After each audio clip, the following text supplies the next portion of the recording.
Hello, everybody. Chris here, and welcome to another edition of the Diehard Football Podcast.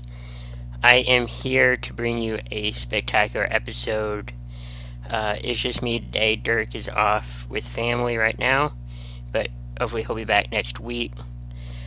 Before we get started with today's episode, here's a little bit of advertisement from our sponsors of the network.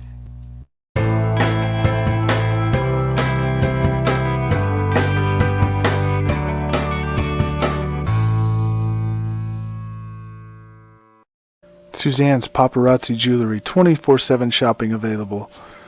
160920 is the code. Show her some love, like she showed us. K&A Custom Crafts on Facebook. Okay, so our first topic of the show is the retirement of one Adam Vinatieri. He had probably a really good career as far as kickers go in the NFL. He played from, 1996 to 2019. I don't think he played last year due to an injury. I'll look at that in just a little bit.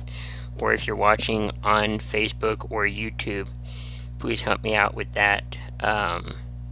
As always, feel free to comment anything you want about anything NFL related or football related. We'd love to hear from you guys out in the audience. Let's see. He played from 1996 to 2019. In 1996, he was with the Amsterdam Admirals, who were a professional American football team from NFL Europe. And like always, or like I mentioned before, they're in Amsterdam. That's where he got his NFL start, his NFL start. And then he was signed that same year, because it was kind of like a spring football league. He was signed with the New England Patriots, where he was there from 1996 to 2005, where he won a Super Bowl, or Super Bowl or two, maybe three, I can't remember. They've won a lot with the Patriots. And then in 2006, he was with the Indianapolis Colts all the way up until 2019.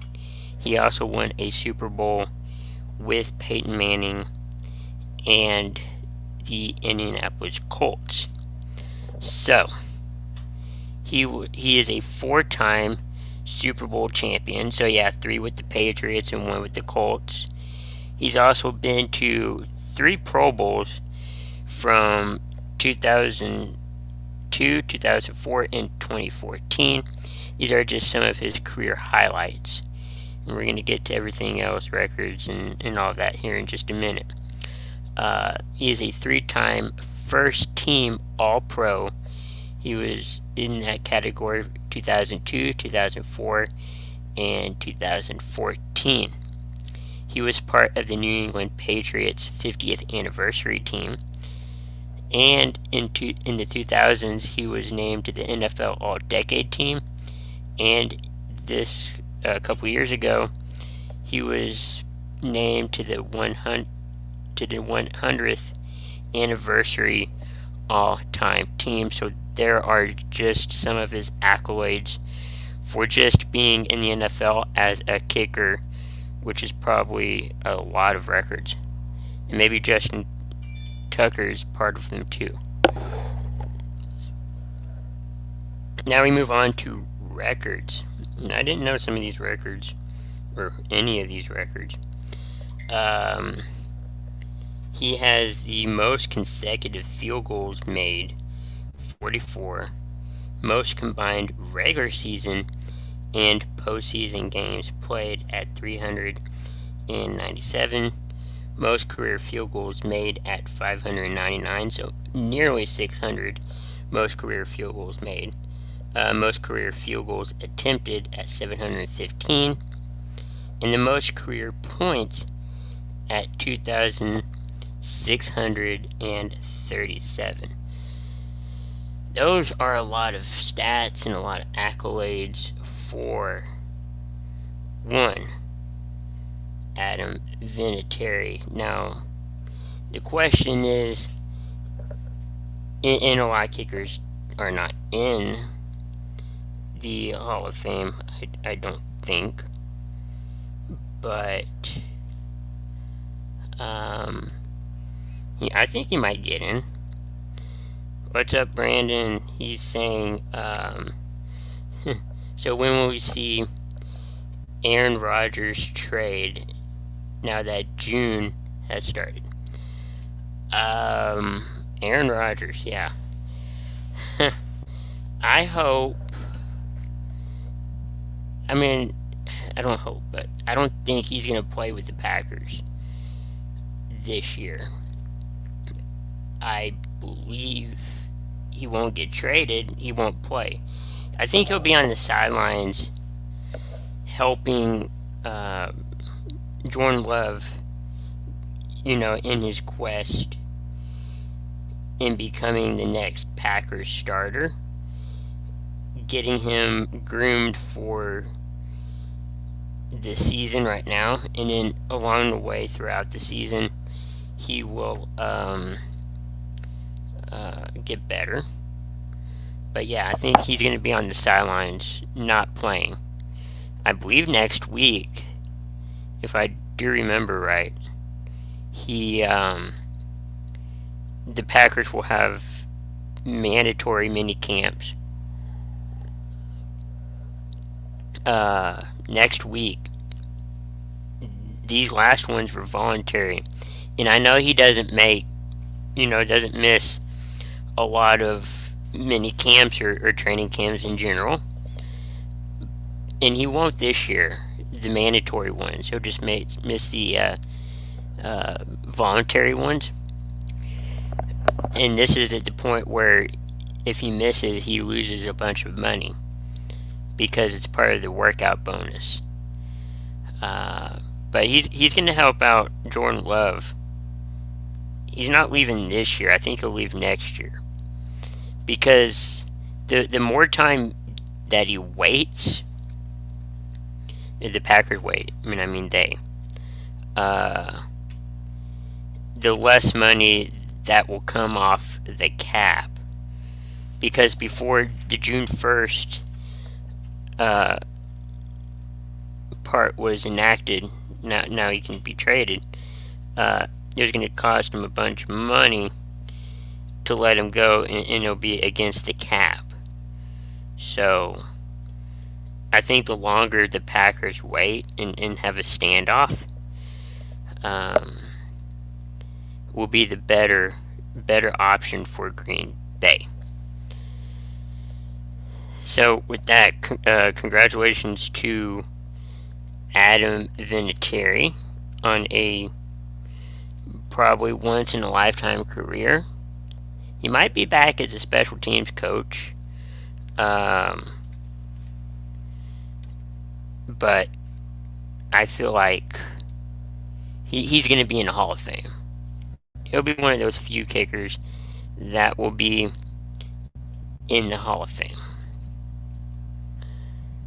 So now we're going to move on to, before I move on for a second, do you guys think he's going to get in the Hall of Fame? I know a lot of kickers don't get in the Hall of Fame. Do you think he's going to? I'll read your comments here in just a little bit. You guys submit those. But we're going to move on to our next topic, and that is going to be Julio Jones. Is he worth signing? Now, yes, he's one of the top tier running backs in the NFL. He has been for many years.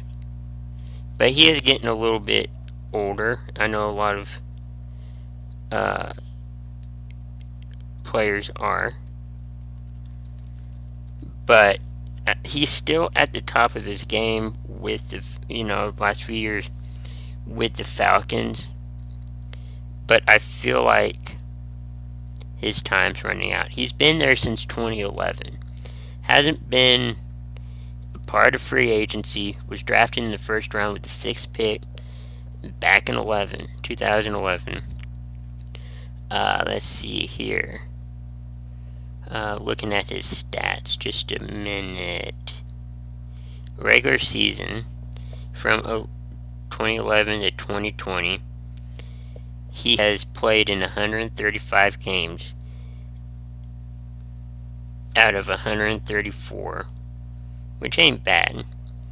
848 receiving yards or receptions, over 12,000 yards, and 60 touchdowns.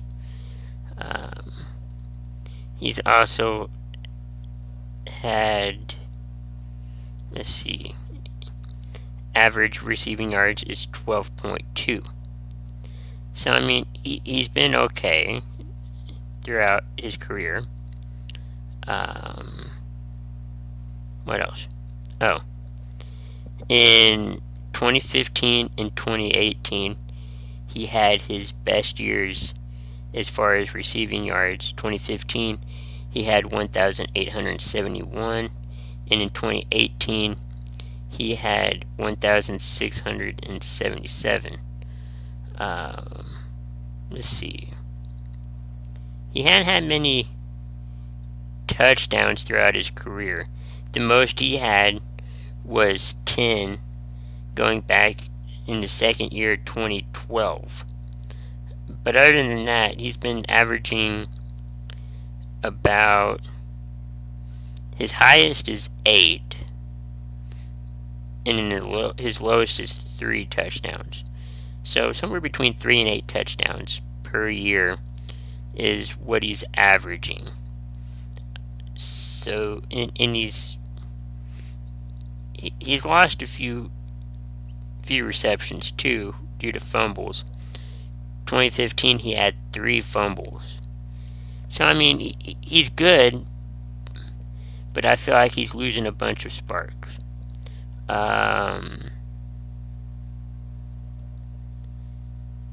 Who has moved first, Rodgers or Jones? I feel like Rodgers will be moved first.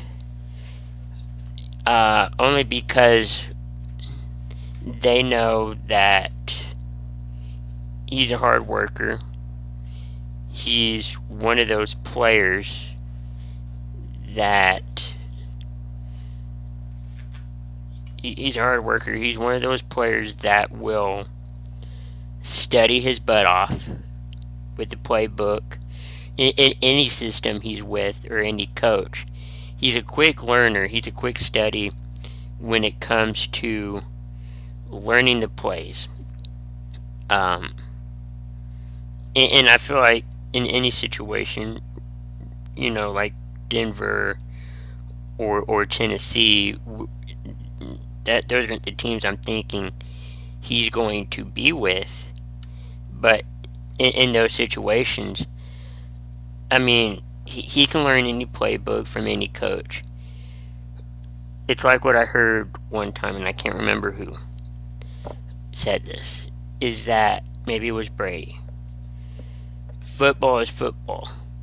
Everybody pretty much 90, 98, 99% of the time runs the same plays. The only thing that's different is the verbiage and the cadence of how the play is called, the terminology. But every team runs the football, every team passes the football. The only thing that's different is how it's being called out and how many times they are running or passing the football. But I think that in any situation, Aaron Rodgers, can make it, and he's going to be the first I think the first person to be moved. I mean, yeah, he was. Let's see. Aaron Rodgers took over in 2008. The Packers won the Super Bowl in 2010. So after nearly 2 years of taking over for Brett Favre that year, and then Favre being traded to the Jets, 2 years after taking over that position, he won a Super Bowl. I mean, that's pretty good. Yet he sat behind Favre for 3 years, and a lot of quarterbacks now don't get the opportunity to sit behind someone, for that length of time. Now they're just thrown into the fire, thrown into the starting role, and the team's going, hey, you're going to be the guy. No pressure now, but you're the guy. Rodgers had that opportunity to sit behind a Hall of Famer like Favre, and within 2 years of becoming the starter, he succeeded in winning a Super Bowl. Now he hasn't been back, yet he's been named MVP umpteen times, like Brady has, but he hasn't had another Super Bowl to show for it. Yet people call him, one of the greatest quarterbacks in a long time. And yeah, they say it to Brady too, but Packers fans might say that he's one of the greatest, up there with Bart Starr and Favre. So it's going to be interesting how it plays out now in leading up to the season. If he's going to be at mandatory mini camps this week,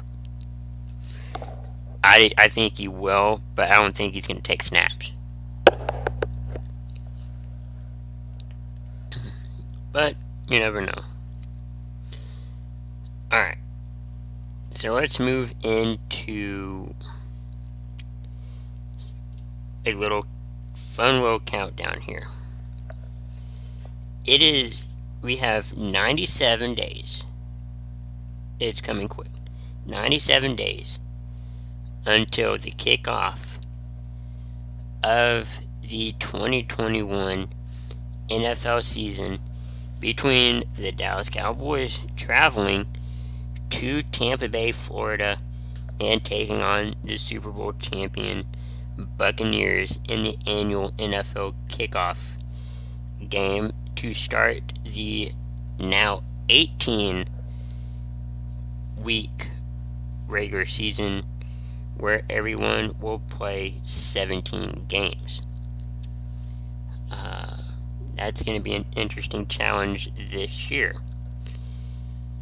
So in honor of 97 days until the NFL kickoff, and you can tell me this, if you remember, who wore 97 for your team. We're going to look at the top 5 players in the NFL who wore the number 97. At number 5, now I didn't make this list. I found this on Sportskeeda, Sports Keeda, Sportskeeda.com. They ranked the top 5 players who donned the jersey of 97. So number 5, we have the Pittsburgh Steelers 97, Cameron Hayward, who I think is still playing right now, but right now he has 451 total tackles, 136 quarterback hits, 58 sacks, 6 forced fumbles, 5 of them were recovered, and one of them or in 1 interception. So that's number 5, Cameron Hayward. Number 4, we're going back at least by the picture here to the 90s. And the person I'm looking at is number 4 ranked number 97 is Cornelius Bennett from the Buffalo Bills. Let's see here. He was a linebacker from 1987 to 1995 with the Buffalo Bills. From 96 to 98, he was with the Falcons. And from 99 to 2000 with the Indianapolis Colts. So he played from 87 to 2000. That's a pretty good career. In his time in the NFL, he was part of the 1990s All-Decade team and part of the second team. He was a 4-time AFC champion, 1-time NFC champion, 5 Pro Bowls. He was a 1-time first-team All-Pro in 1987. He was part of the All-Rookie team, and he was a 5-time first or second team All-AFC selection. His stats also include 1,190 total tackles. That's a lot. 71.5 sacks. 31 forced fumbles. He recovered 27 of them. 16 tackles for loss. 7 interceptions and a touchdown. So at number 4 is Cornelius Bennett from the Buffalo Bills / Falcons / Colts. What a resume. At number 3, we have Leroy Glover of the Saints. Brandon asks, how many games into the 2021 NFL season will the Cowboys QB Dak Prescott go down due to injury? I say week 2 before halftime. Week 2 before halftime. I mean, he could go down with an injury. Maybe he'll pull something. I don't know. I don't want to wish anything bad. But, I mean, I know you need training camp. I know you need mini camps. I know that you need stuff like that. But it worries me to the point, because I've seen it too, where you practice to get ready for the week, but you get hurt with injury. Was it worth practicing? I think it does more harm than good. And it proved that. It proved that last year when we didn't have any OTAs, mini camps, stuff like that, because of COVID. It showed that we don't really need that stuff. We didn't really need preseason games either. They took those out. Yeah, I know preseason 2 is kind of, you're kind of evaluating players, but I don't think he's gonna get hurt. That's just my thought. So continuing on with the top 5 players to wear number 97, considering we have 97 days until kickoff. Leroy Glover from the New Orleans Saints. Um, he has 557 total tackles, 93 tackles for loss, 83 and a half sacks, 29 hits on the quarterback, 16 forced fumbles, 2 interceptions, and 8 of the fumbles were recovered. So congratulations to number 3 ranked player on this list, Leroy Glover of the New Orleans Saints. Getting down to the nitty gritty at number 2. We're heading to the West Coast. Not the AFC West, but the NFC West. With San Francisco 49ers, Brian Young. Let's see. Brian Young had 627 total tackles, 93 tackles for loss, 89 and a half sacks, 22 hits on the quarterback, 12 fumbles, and 7 of them were recovered. But at number 1, and it's ironic, we have Simeon Rice of the Tampa Bay Buccaneers. So Simeon Rice, during his 14-year NFL career, he was selected to 3 Pro Bowls, 1 All-Pro team in '96, an AP Defensive Rookie of the Year, and 1996 All-Rookie team, winning a Super Bowl. Let's see. He was a Illinois college player, number 3 overall pick, Pro Bowl and Super Bowl champion. He was part of the Fighting Alumni. So in his NFL career, he's had 483 total tackles, 122 sacks, 93 tackles for a loss. Let's see, forced fumbles, he had 28. 8 of them were recovered, and 5 interceptions.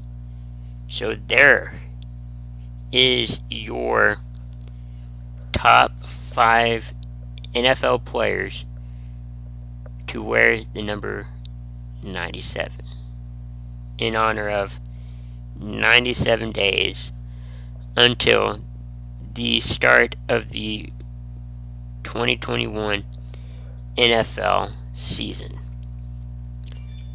One more topic before I close out. It's just going to be a little one, and it has to do with I guess you'd say, a reemergence of a league, the USFL, United States Football League. It is back once again. It is from it was from 83 to 86. It had 16 teams in it, and it was kind of like a spring league, an XFL, whichever league you follow in the spring, where players, kind of like in minor leagues, will play. I wouldn't say minor leagues, but it's kind of in that same vein, where players get a chance to show the NFL what they got in order to sign you to a contract. I think there's too many leagues crashing the party in the spring. You got the spring league, the indoor leagues. You have the XFL, and even the CFL in Canada. Maybe not this year, but normally you would. I mean, can't we just have one? And back then you had NFL Europe. Can we just have one NFL, like one spring football league and kind of see how it goes, or just have like a year-round talent pool league?